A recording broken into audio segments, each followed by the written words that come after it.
everyone, welcome to Jian Podcast. I'm Celine. And I'm Sarah. And today's topic is related to something that I read a few years ago actually. It's an article from Business Insider, and it talks about like throughout the whole lifetime, at which specific age, around like which specific age will the person peak. So the part that stood out to me was that people became happy with their body image when they are 74 years old in one of the surveys that they conducted. And I felt that it was a wake-up call for me, because for most of my life at that point of time, I didn't feel very good about the way I look. Like it's an insecurity of mine. So but I didn't want to wait until 74 to start finally feeling good about the way I looked. So yeah, and this is why we're doing this topic today about insecurities. Okay, so since you started with body image, so let's just start with that particular insecurity, which I think a lot of girls have. I think boys also, but I really think it's more common in girls. So can you share with us, like, when did you start feeling insecure about your body? It's the longest time that it started from when I was like really young.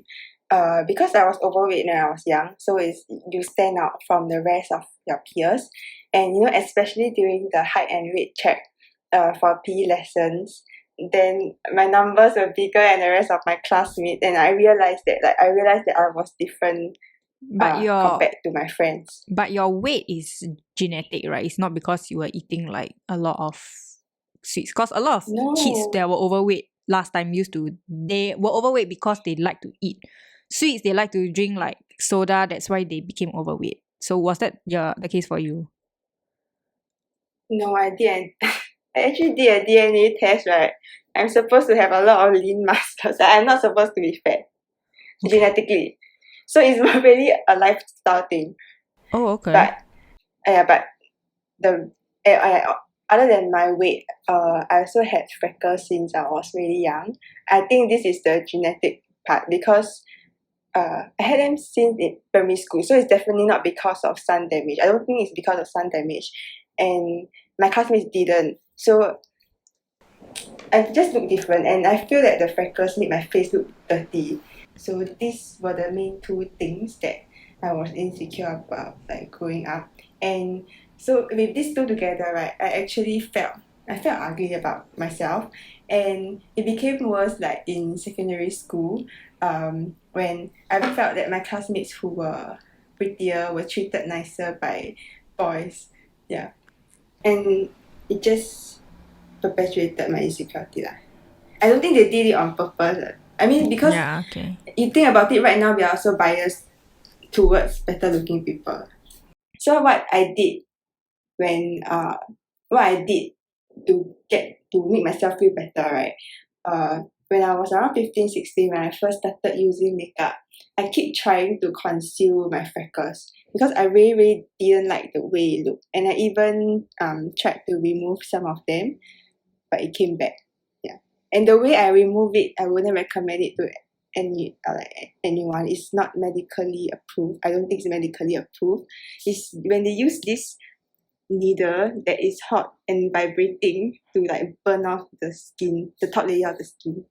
Yeah, so I think the purpose of this is so that your new skin can grow over the darker, the more pigmented skin. Yeah, but it came back, unfortunately. And do you do anything about your weight? I'm good. Okay. I was insecure, but I didn't try any of those trendy diets to try to lose weight quickly. Luckily, I didn't, because apparently it's very unhealthy.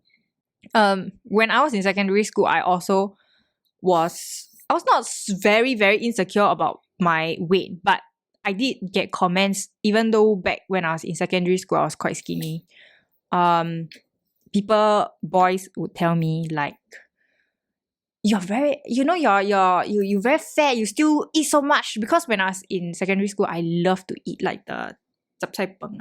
I would put like I would order a lot of things, and then they'll be like looking at me and be like, why you eat so much, or like I think you need to diet, you need to go on diet. And even though I was not very insecure about my weight to begin with, but sometimes when I hear comments like this, I will still go for I will still sometimes go for fat diets. Like I will not eat, I will not eat lunch, or I will not eat lunch, or I will eat less, or I'll go and follow all kinds of stupid things. Like, oh my god, I just remember I did a juice cleanse before.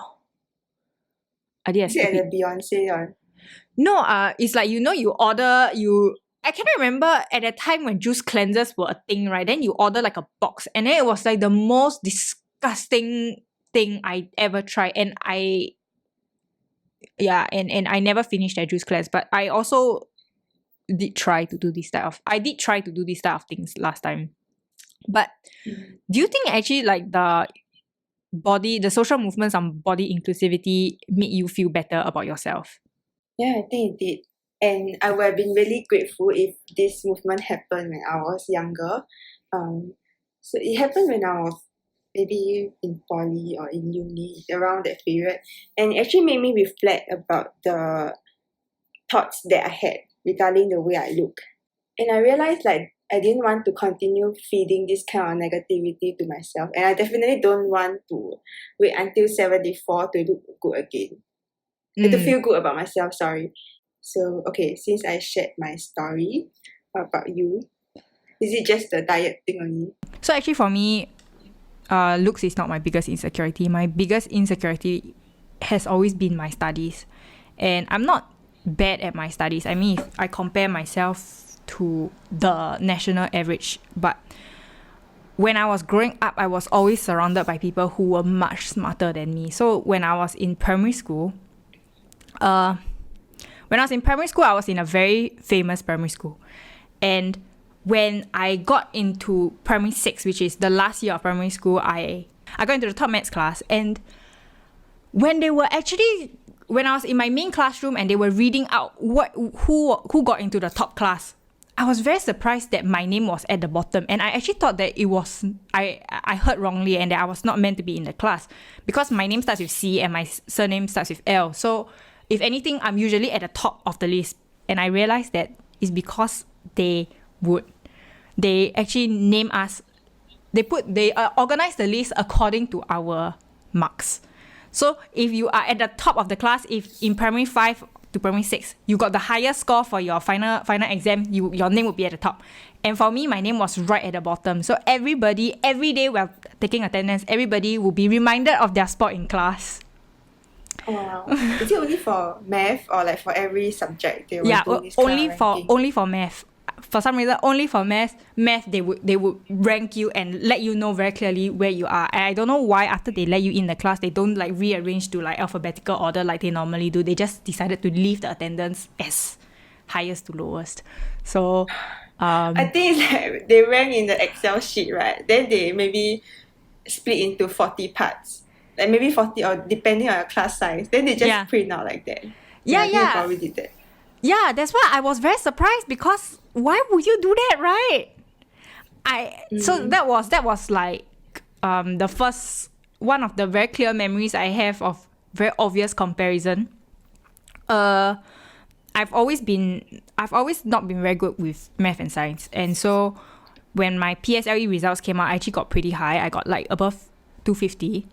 But my friends all got higher than me. So I still felt a bit like shit, even though my score was not bad. When I was in secondary school, I went into my secondary school with one of the highest scores. Like the top, I don't know, is it top 10% in my school. My math teacher at that time, one day she told me, how can it be that you got so high for PSLE? You have no logic, because my maths was so bad. And I mean, and she wasn't saying jokingly. I remember she was saying it quite seriously. But you know, all these things that I can remember so many years on, right? Then eventually when we got our O-level score, again, I didn't do very badly for O-levels. I got less than 10, which is not bad. And my friends all got better than me. So I think this continued all the way until I was in university, and I didn't go into local uni. I actually only managed to get into private uni because I went to poly and I didn't do very well in poly. So for my poly in poly I took biomedical science, so same as Sarah, but I was so bad at math and science, and I took this course because I thought that it would open up more doors for me if I did science rather than art. So I still decided to like just go for science. Biggest regret of my life, but I still decided to go for it, and I did so badly.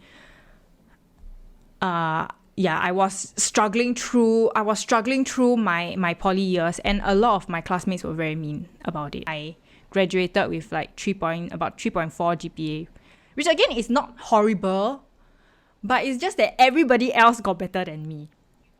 And when I was going into when I was going to apply for university, everybody got into local university. So including Sarah got into local university, and then for me, I was still struggling and trying to apply into a local university. But eventually, it all failed, and I still had to go to a private university. And that really crushed me a lot because I grew up in an environment where a lot of people were saying like, local uni is the only way to go. If you go to private uni, that's the end. You won't have the same career opportunities as everyone else. People will look down on you. And I think this kind of talk in good schools is very common. So you kind of have it in your head, right? So when I ended up there, it was very crushing to me. Yeah. Mm. But I remember how it took a huge mental toll on you. Yeah, it was really a huge blow to me back then. So when I went into university, I still went in with the mindset that I must do a master's, otherwise people would look down on me. And even when I went for the matriculation back in Singapore, the head of the school, he did mention something about that. He said a lot of our students take masters so that you won't feel like you are too. So a lot of our students end up taking masters, and you all should work towards taking masters because then you will be on par with your the local uni. Like, they made it even more apparent that this is what everybody is thinking, rather than being like, oh, actually, our university is good enough for you to have a good life next time, that kind of thing. They made it very apparent that it's not enough. So so that was my insecurity. I wouldn't say I still have it today, but it was for a very long time. Mm-hmm.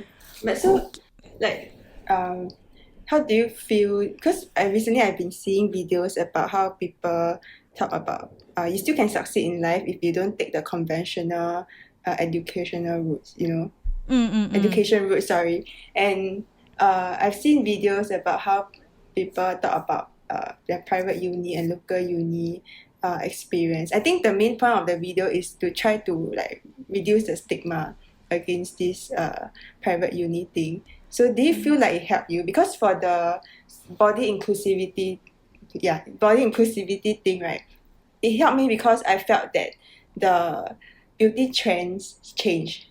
Like people, you can actually see bigger models on magazine covers, that kind of thing. That's really a change. But for this local and private uni thing, it's still a very local context. Yeah. So do you feel like it help you, that people are trying to promote alternative like education routes? Yeah, I definitely think that it helped me. Okay, so actually, right, I did speak to a counselor about it. I was in counseling for a different reason, but I did mention, and she gave me a book that talked about people who succeeded in life doing things that was out of the norm. So I think for a lot of people who don't know, a lot of people in Singapore follow a very straight road in life. So you graduate from uni, you find a house, all that kind of thing, and you get a job straight away. But this book that she gave me, she actually was on people who maybe didn't go to university. They started out doing other things, and there were also a lot of articles coming out online, like you said. I really think that encouraged me a lot because it not only reduced the stigma about people who go to private uni, and I think the stigma has been reduced. I don't know exactly the how much, but I feel like by the time I graduated, it was not so bad anymore because the government also started recognizing UOL, which is my university, University of London's degrees, as acceptable for a government job. And I did manage to get a government job in the end. So I feel like that really helped. And I also think that it made me feel more confident that I had more to me than just my education. When people talk to me and they get to know me, it's not just my degree that I'm all about. So definitely that did help. And that's why I think it's very important for you to know how to overcome and deal with your insecurity. And also if your family members notice anything, how they can help you. So let's start with you. How did you overcome your insecurity? Okay, for the weight part, I've already thought about it, but I didn't talk about the freckles one. So I eventually accepted it. I don't love it, but I don't hate it anymore. And I think that alone is already an improvement. Mm-hmm. So I don't try to conceal my freckles anymore. Yeah. And and I feel that social media really helped me because there's this and beauty trend about the beauty mark on the face. So there are actually people who draw on moles and freckles. Yeah. So like the feature that I once thought was unattractive and making my face dirty, people actually draw it on now. So it did really help me feel better about myself. And also because I think I chose the correct field. I'm in STEM. Okay, it feels weird to say it out. Yeah. So the people in STEM, most of the time they don't really care about the way you look. So long you deliver like results and you're good in what you're doing. And after a while, I start forgetting about this problem and this insecurity. So and then when you don't think about it that much, it doesn't affect you that much anymore. I don't know whether you get what I mean. Oh yeah, I get what you mean. On my leg, right? Like I have a huge scar on my leg. Because I did surgery when I was in poly. And I was also very insecure about that huge scar because my friend, right? I remember my friend, he told me that, you look like a shark bit your knee, like your shark bit your leg because it was that bad. And he was like, why don't you go and do plastic surgery? And I think he was definitely telling me like advice out of the goodness of his heart, but it also like, I was like, I can't do plastic surgery You didn't like for choose. that. Yeah. I didn't. Yeah, I mean, I, I did it because my leg has serious injuries. No, but now that you mention this, I remember that.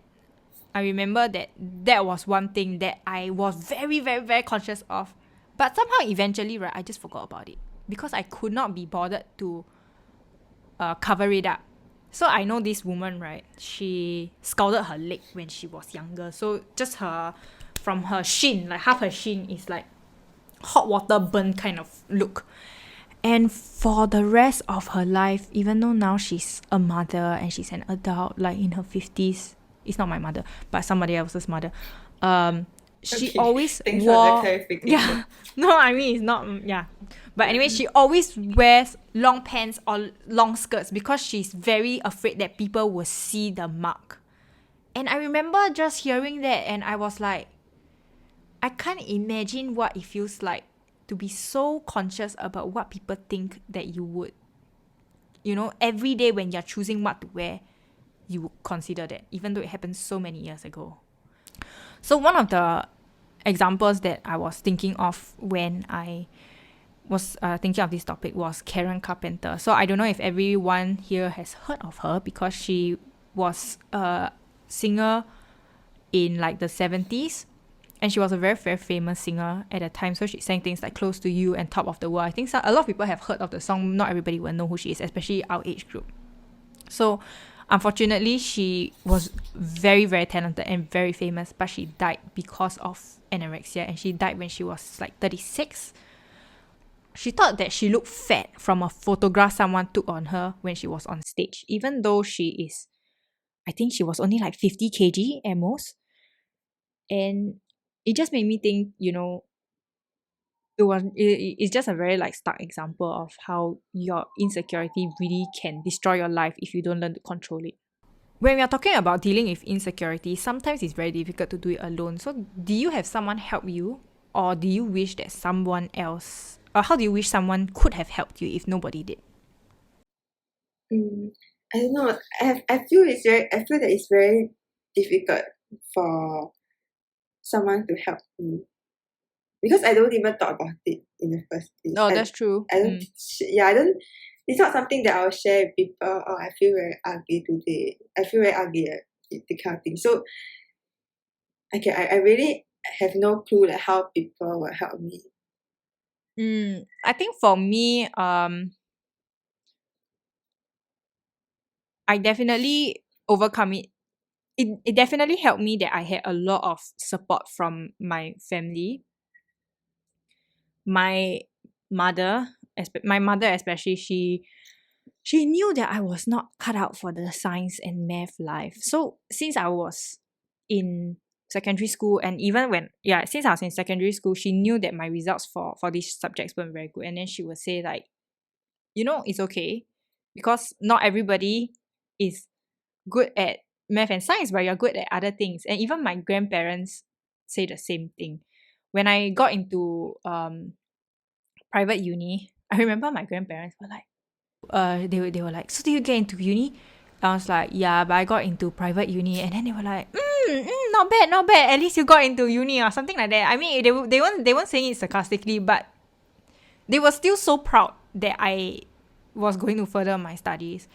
And I feel like it helped because it made me feel like I was not just about my results, and there was still something. It's just because I'm me, and that's why my parents love me. That's why my family love me. So I think that definitely helped with my insecurity. And I always know that even if whatever other people think of me, I still have these people who will be there to support me. And I also believe in professional counseling. So just now I said I went for counseling before. I went for counseling about other things, but I did mention about my insecurity when it comes to academics.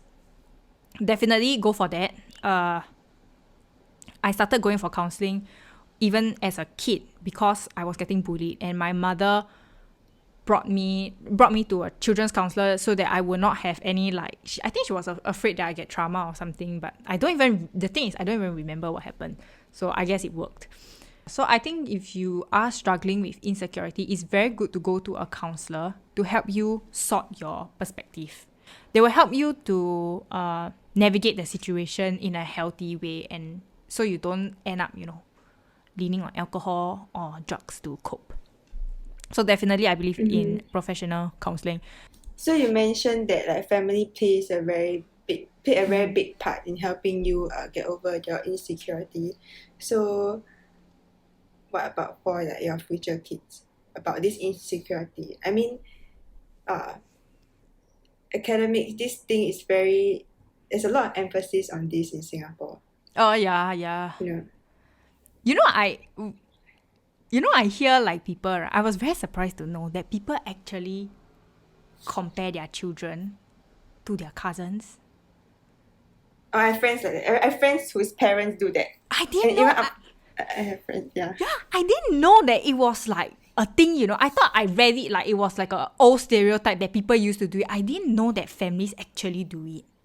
Like in front of their children, be like, why you score lower than them? I did not know that. And I was so surprised.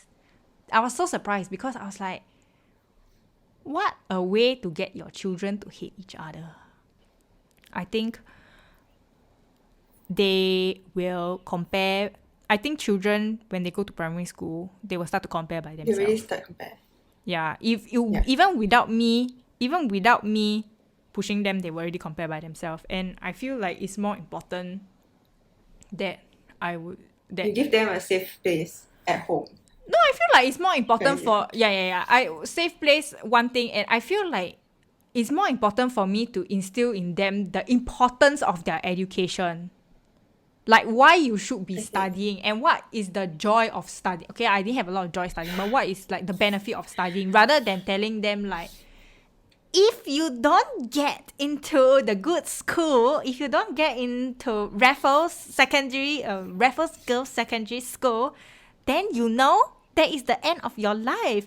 If you go into this school, you know what will happen to you next time. I think it's very common, right? That this really happens. That people say this, and when you say this, right, and your children really don't go into the good schools, then they will start feeling like my mother thinks I'm shit, right? And my math's not very good, right? Cannot expect my children to be very good in it also. So hopefully they get my husband's DNA, but 50-50 chance. I feel like when they feel insecure about certain things, right, there are some signs that you will start to notice. And I think I'll try my best to notice them and then come in at the correct time to make them feel better about themselves. And maybe I can share with them the insecurities that I had when I was younger. Yeah. So maybe, and then they will realize that okay, everybody has this thing. I feels in a way feels a bit bad about themselves. So I hope this will help them. And actually, at the same time, I'm also quite afraid that I will cause them insecurity, because sometimes I feel that comparison is a little bit inevitable. Not even little bit, if right? It's very inevitable. yeah. And it can be very unintentional as well. Like let's say both of us have kids, and then let's say your kid can do a lot of things, like can play piano or violin since the age of 5. Then I don't know, I'm just very afraid that one day I might end up saying something to my kid, like to question them, why are they not doing as well as Celine's kids. I think, even if you're when you become a parent, you're still going to make mistakes, and you're still going to say or do things to your kids that you wish you didn't do. But it's because you have been showing them a lot of. If you constantly show them support and you try and make their life as secure as possible, sometimes when these type of things happen, it's easier to overcome rather than you every time saying. If you're the kind of person who every time is berating your child, then yes, they will grow up very insecure. But if they are very secure all the time, sometimes when you mess up, it's not that bad. So I think as long as you're conscious about it. I do have some friends who their parents push them a lot in terms of academic. And the moment that they don't do well in academics, right, I feel like they kind of lose sense of who they are.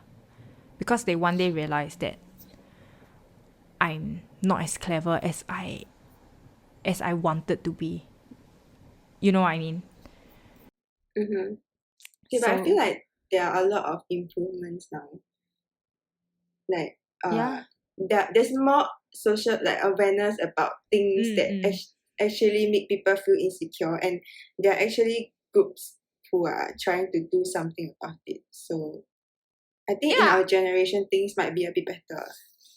Yeah, I feel like in our generation, the problem now is not having any spoiled kids. I don't think maybe the problem is insecure kids anymore. Next time we just try and make sure that our kids are not horrible humans. Yeah. Okay, and that wraps up today's episode on insecurities. And do you have any insecurities that you would like to share? Please comment in YouTube or on our Instagram and Twitter pages. That is at Jie Podcast, that is JIE Podcast. And also tell us what you would like us to talk about next time. And thank you for joining us today. And we will see you next time. Bye!